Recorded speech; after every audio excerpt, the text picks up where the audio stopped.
பெண்ணின் நிறைவென்ன செய்யும் என்னை கத்தி இல்லாமல் கொய்யும்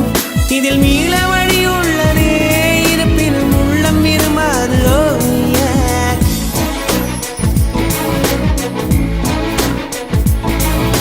விழிகளின் அருகினில் வானம் வெகு தொலைவினில் தூக்கம் இது 5 புலன்களின் ஏக்கம் என் முதல் அனுபவம்